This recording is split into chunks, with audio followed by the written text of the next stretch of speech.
The following video and continued growth of this channel are made possible by your support over on patreon.com/616entertainment. Sign up today at any level you choose and help bring these brand new projects to life. Or if you're looking for a brand new t-shirt, maybe stop by prowrestlingtees.com/616entertainment. I got you covered.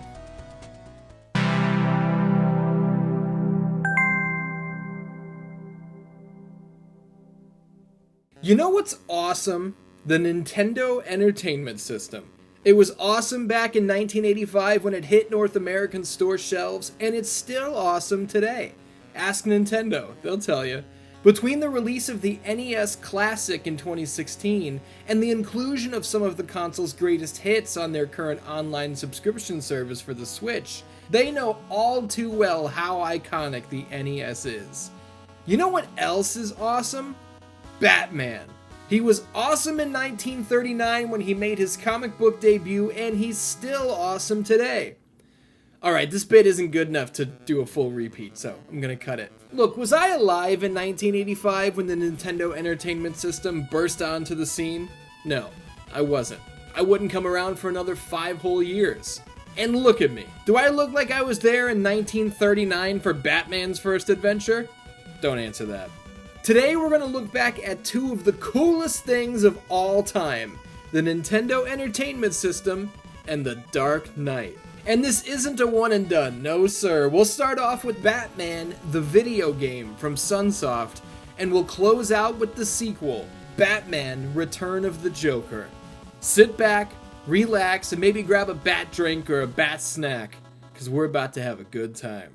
What's up, Dan-Dans? My name is Ian. Welcome to another deep diving retrospective here on youtube.com/616entertainment. Today's video was made possible by my supporters over on Patreon. You know, I set a number of Patreon support goals, and you guys spoke loud and clear that these goals were well worth your membership. You know me, I never half-assed it, and I'm never gonna let you guys down. So if you're not signed up yet and you enjoy today's video, please consider signing up over on patreon.com/616entertainment. There are still a number of goals that we haven't reached yet, including a retrospective of Grand Theft Auto Vice City, the entire history of Tony Hawk's Pro Skater, so on and so forth. Now without further ado, we got Batman to talk about today, so let's get to it. Releasing in February of 1990, it goes without saying that Batman the video game was a late addition to the NES library. If you're not fully up on your Nintendo console history, the Super Nintendo was only about a year and a half away by this point. If you weren't dialed in on that little tidbit though, Batman's graphics are a dead giveaway. Look at this. Check out these beautiful colors and backgrounds. Get a load of these cutscenes. Yeah, cutscenes were a rare feature back in the days of the NES, man. But Sunsoft spared no expense on this game's development. And Sunsoft, hey, there we go. Let's talk about Sunsoft, a development team that I feel doesn't always get the love or credit that they deserve. Founded in 1971, this Japanese video game developer and publisher got their start as a manufacturer and seller of electronics. It wasn't until 1978 that the company would dip their toe into the world of video games. Arcades were all the rage at this time, and Sunsoft, then still known as Sun Corporation, had a couple hit skis on their hands. Now we're not here for an entire readout on a list of games they developed, so let's just jump ahead and I'll hit you with a few of their biggest releases. Spy Hunter on the NES, Sunsoft. Blaster Master, Sunsoft. Xenophobe is kind of a goofy-ass game, but this is Sunsoft too. Platoon, Fester's Quest, Gremlins 2, Looney Tunes on Game Boy, Superman on the Genesis, Tasmania. It's easy to see that one of Sunsoft's greatest strengths was their ability to secure big-name licenses. Is the death and return of Superman the greatest 16-bit game ever made? Certainly not. But that box on the shelf commanded your eyes. And don't get it twisted, I'm not accusing Sunsoft of pumping out bottom-of-the-barrel licensed trash. The aforementioned Blaster Master on NES is a fantastic game. If you haven't popped this one in your console in a while, do yourself a favor. Check out these bosses. Are you out of your mind? How do we springboard to Batman, though? Well, how about this? Tim Burton's 1989 film, simply titled Batman, blew people's minds. The character had been around for more than 50 years by this point. He'd been on television decades prior with the one and only Adam West under the cowl, in what was a ridiculously colorful, zany, over-the-top representation of a comic book come to life. But this was different. Tim Burton's dark, gothic, crooked aesthetic combined with the walking chaos of Jack Nicholson's Joker, the hidden vigilante in Michael Keaton's Batman, so on and so on. This was a whole new world of madness. On a budget of $48 million, Batman drew over $411 million at the worldwide box office. Ticket sales aside, the toys were out of control. Kenner, Toy Biz, whatever.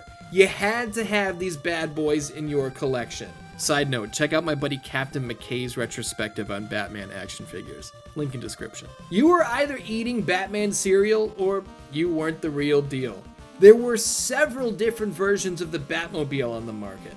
The Batcave had its own playset, please.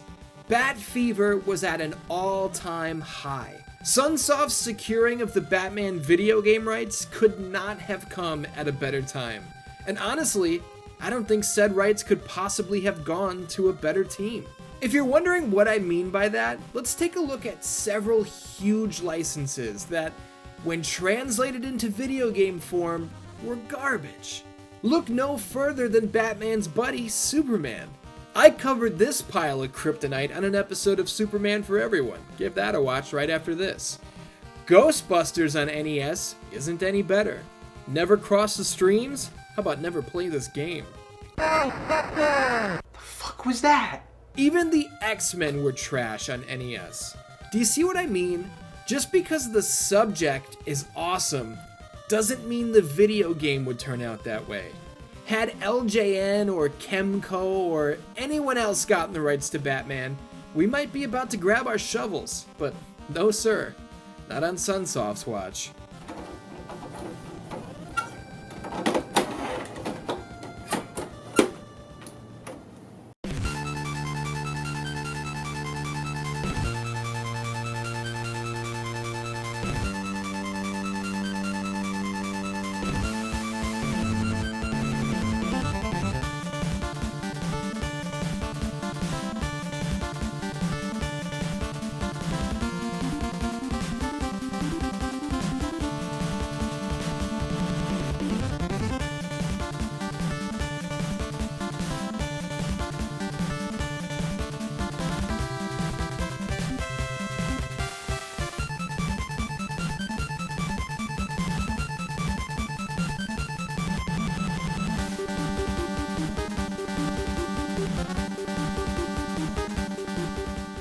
Batman the video game is awesome. From the Ninja Gaiden style wall bouncing to the exhilarating boss fights, and man, oh man, the soundtrack. You know, I've never done a video on my top 10 favorite NES games of all time, but if I did, it is very safe to say that Batman would be slotted in there. Does anybody want that? A video on my top 10 favorite NES games of all time? That could be fun. Let me know down in the comments. I hope you didn't think that little sizzle reel was all I was going to show from the game. Come on now. Is this your first 616 Entertainment retrospective? Let's zoom in and really appreciate this now. First up, Bats looks so goddamn cool on the title screen. Switch over to the gameplay and he's purple! Now, am I complaining about that? Hell no, I'm not complaining about that. Batman looks sick in purple. You know they made an action figure out of this, don't you? The packaging was a full-on recreation of the video game's box art, too. Man, this is cool. When you die, you burn up in a flaming shadow of a bat. Are you kidding me? On the topic of dying, you better get used to it. This is one of the hardest games in the NES library, for my money. Even when you've been practicing, even when you're dialed in, this one will get the better of you more often than not. Look at these guys here. I have no idea what the hell I'm supposed to do with these guys. They are certainly a pain in my bat ass. We've got a handful of weapons to aid us in our journey to the Joker, but man, we're not exactly drowning in ammunition here, Dan-Dans. Waste your special weapons on a jabroni, and your goose is cooked for the later, tougher enemies and bosses, so you better have a game plan. Hey, that's actually pretty Batman-like, isn't it? He doesn't just jump into things headlong, he's always got a game plan. I like it. We've got 5 levels to traverse, from the Gotham City streets to the Ace chemical plant, the sewers, the mysterious laboratory, and the cathedral bell tower. Boss battle-wise, we're dealing with Firebug, who is every bit as annoying as you might imagine. We've got Killer Moth, and the end of it all, the main event of the evening, it's the Joker. The Joker fight is nuts. He calls down lightning like he's goddamn Raiden or something. And these guys shouldn't have even known each other until 2008 in Mortal Kombat vs. DC Universe, but whatever. Something's going on here. If you can take down the Clown Prince of Crime, you will immediately murder him, throwing him from the top of the bell tower. The game's final shot is of the Joker's pale, plastered smile. I don't know why so many directors are obsessed with having Batman killed when his entire persona is that he specifically does not do that. But that's another conversation for another time. Batman the video game is actually the first video game I ever played in my life, which is a hell of a way to get started, but I assure you, it's true. When I was very, very young, when I was about this big, my family and I lived in an apartment in Alsip, Illinois, and just a few floors below us was another family. They had 2 little boys, brothers, by the names of Jason and Justin. These kids were the exact same age as my brother and I. Now, we didn't have video games in our house. We didn't have a console of our own. But I remember one day we went downstairs, we went into Jason and Justin's room, and I laid my eyes on the NES for the first time. Jason and Justin were already playing a game. They were playing Batman. My most vivid memory is of having the controller in my hand and getting hit over and over by these enemies on the ground. Jason yelled at me, "Watch out for the thingy! Watch the thingy! That thingy's gonna get you! Jump!" Now at this age, I must have been no more than 3.5 years old, making this one of the earliest memories of my entire life. I didn't know what a thingy was. I didn't know it was just a catch-all term for something when you don't have the actual word for it. You know, nowadays I would call something a gimmick or a deal if I don't have the word right at the tip of my tongue, you know? But at this point, yeah, I didn't understand the concept of just substituting words like this, so I thought that those enemies were just literally called thingies. You know, you got the guys with the guns, you got the big old boys, and then these things on the floor are thingies. That makes a lot of sense, right? Something that may or may not make a lot of sense, depending on the topic at hand, are different versions of a game being released under the exact same name, damn near at the exact same time. Batman the video game is a perfect example. We've focused on the NES version here today, but have you ever laid eyes on the Game Boy port? This whole game is running around shooting people. It's 100% different from the NES release. Jump over into 16 bits on the Sega Genesis. This is something, right? Do you remember these days when each console had its own version of every game under the sun? A bygone era, right? The NES version is the king of the mountain here, without question, but it was certainly worth shining a little bit of light on the others, just for history's sake.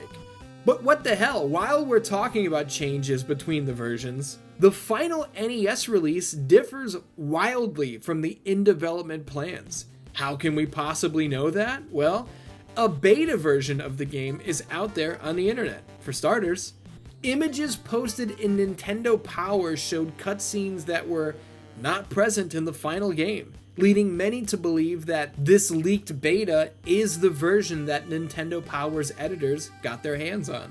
These scrapped cutscenes feature a Batman that looks similar to how Michael Netzer used to draw him in the comics, with the much longer ears on the cowl. I found out in my research that this was actually a huge deal, and the reason the cutscenes changed is because the rights to the film version of Batman and the rights to the comic book version of Batman are very different. And Sunsoft did not have the rights to the comic book version. Isn't that interesting? The ending of the leaked beta version doesn't include Batman killing the Joker at all. Hell, in this version, there's not even a playable Joker boss battle at the end. This cutscene is it.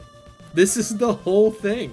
Outside of the whole movie rights being separate from the comic book rights issue, I feel like it's pretty clear why these changes were made to the final version. The game needed to look and feel much closer to the movie it was based on. It's as simple as that. Batman the video game hit store shelves in February of 1990, and as previously stated, Bat Fever was in full effect. The game sold more than 500,000 copies inside of its first 9 months on the market. On a personal level, I feel like this was one of those games everybody had when we were kids. You'd pop on over to a friend's house and they had Mario, Duck Hunt, Batman, Dr. Mario, Ninja Turtles, and golf. Every time. That's pretty elite company to be in, Dan-Dans. To this day, Batman the video game is held in very high regard. I mean, the movie the game is based on is considered legendary at this point. Michael Keaton just suited up in the cape and cowl for the first time in over 30 years, reprising the role one last time in The Flash. Now, I know not everybody loved this movie. Personally, I liked it. And seeing Michael Keaton's Batman kick ass on the big screen one more time was something special, let me tell you. It's a shame that this game has never, ever been re-released, but hey, it's not totally out of reach. If you own an NES and want to relive some fantastic memories, Batman currently carries a value of about $12. Hop on eBay and grab a copy. You might go nuts a time or two trying to get all the way to the Joker, but hey, who'd that ever hurt? Now you want to get nuts? Come on, let's get nuts. Batman's video game legacy would obviously continue on beyond this initial Tim Burton-based offering, in more ways than one, actually. But for right now, we're going to focus on the sequel to Batman the video game, Batman: Return of the Joker. And let's start here, on the box art. There's no way that this doesn't catch your eye. The blazing, bright yellow, the deep, dark purple, Batman symbols in the eyes of the clown prince of crime. Come on, forget about it. Unlike the original game, Return of the Joker wasn't in all of your friends' collections, and unfortunately, it's not as affordable if you're looking to pick it up today. If you can find a loose cartridge for under $60, you're getting a deal. This copy belonged to longtime Dan, Mr. Beef, as did this one. Man, shout out to a legend. Let's address this right now. Return of the Joker is probably the best looking NES game ever made. No, that is not an exaggeration. Look at this. Look at this! The scrolling backgrounds, the gigantic sprites. This simply should not be possible on the NES. Sunsoft were working with 8 bits here, Dan-Dans, and they stretched this console to the absolute limit. There are hundreds of Super Nintendo games that don't look this good in 16 bits. Getting away from graphics though, you might be asking yourself, Return of the Joker? How the hell is the Joker returning? I saw him get thrown off the bell tower. That clown is DED dead. Well, the game doesn't tell us how he's back. In fact, the game itself laughs in our face right at the start. Look at the colors on these cutscenes. Just at a glance, you can tell this game is not based on Batman Returns. Alright, look. Batman the video game is indeed based on Batman the movie. Batman Return of the Joker is not based on Batman Returns the movie. Return of the Joker actually released 6 months before the sequel film hit the big screen, believe it or not. Why did they do it this way? I don't know. A Batman Returns video game was released for the NES, but this one was developed by Konami, not Sunsoft. Batman Returns is... it's actually pretty damn good. And the cutscenes, again, are out of control for an 8-bit console. But that's not what we're here to discuss today. Return of the Joker ditches the style of the original. The Ninja Gaiden-esque wall jumps are out of here. We can't punch at all anymore. Our only method of attack at this point is to shoot special power-ups out of our bat wrist launcher thing. We got a fancy new slide move, and couple this new slide with the moving platforms, power-ups dropping out of boxes, the charge shot. This is Mega Man Batman. Mega Bat? Mega Man? Whatever. But hold the hell on. Joker's flying around in this pod deal shooting projectiles like he's Dr. Robotnik. Bat Sonic? These spiked ceilings coming down, the spooky spider enemies. What is this, Batsylvania? Seriously, the ending cutscene flying away from Joker's Island as it explodes reminds me of the finish to Castlevania 3. I did a whole retrospective covering the NES Castlevania trilogy over on one of my other shows, Scream Sequence. Check it out right after this. Link in description. Now, the original Batman game is very, very hard. We all know that. We've been there and done that by this point. But Batman Return of the Joker holds a reputation for being much easier, much more forgiving. My ass is forgiving. Holy hell. This game is so hard. Who is out there calling this game easier? Who's out there calling this game more forgiving? I'd like to know, have they ever played this game before? Because I have. I just finished playing it, as a matter of fact, and I got my ass kicked 1,000,000 times. Let me tell you. You know what's badass? The flying stages. That's right. Check this out. What are you, nuts? We've gone from Mega Man to Sonic to Castlevania. Now a little bit of Life Force flavor? Return of the Joker is like a greatest hits collection. How about it? I'd be out of my mind to not mention the power-up that turns us into Batman Gold. I mentioned earlier that this game released on the NES in 1991. And yes, we are cutting into SNES territory at this point. Nintendo's 16-bit home console dropped in August of 1991 here in the States, and it's a fair question to ask why Sunsoft did not develop Batman Return of the Joker for the Super Nintendo. Well, they did. And they also didn't. What the hell does that mean? Look, I don't know. There's not a ton of information out there regarding this, but yeah, there is what seems to be a complete, finished Super Nintendo version of Return of the Joker out in the ether. And I shouldn't say the ether, because people have their hands on it. You're looking at gameplay of the canceled and unreleased Super Nintendo version as we speak. What led to this version's cancellation? Like I said, nobody knows. Maybe Sunsoft just weren't happy with it. I mean, look at it. This may be 16 bits, it may be the next big thing, but does it really look better than the 8-bit NES version? I don't think so. I actually think it looks less impressive. Over on Sega Genesis, fans of the Caped Crusader would receive Batman Revenge of the Joker. Why did they change the name? I have absolutely no idea. It's practically the same game, save for a few minor differences here and there, but again, the NES version looks better. What can I tell you? This is the magic. 8 bits in all their glory. Sunsoft were dynamos on the NES, magicians. But what the hell, if we're talking about different versions, look at the Game Boy port. Hell, I shouldn't even call it a port because it's not. It's a completely different game. It just happens to have the same name. Again with this, they used to do this all the time. Batman Return of the Joker released on December 20th, 1991, just in time for Christmas.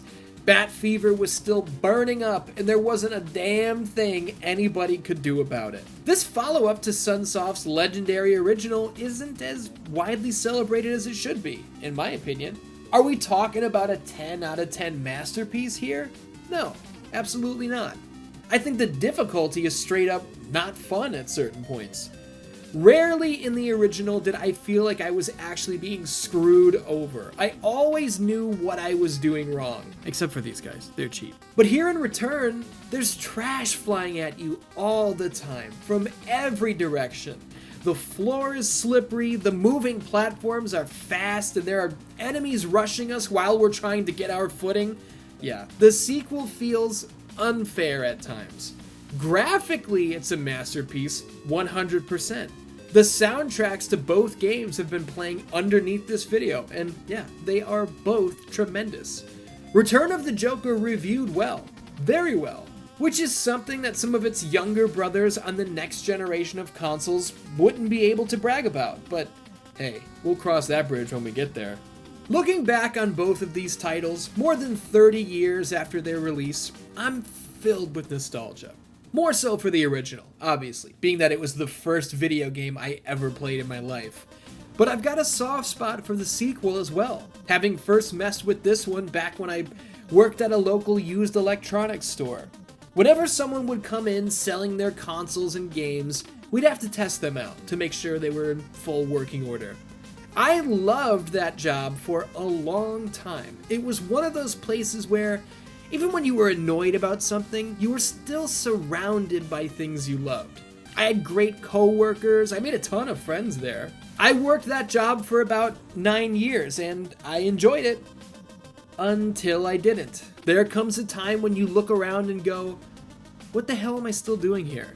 I'm changing, my life is changing, the world is changing, and unfortunately, for reasons out of my control, this place is always going to be the same. We move on from things we once loved, you know? Whether it's a job, an old hobby, a TV show that has totally jumped the shark, it's normal, it's alright.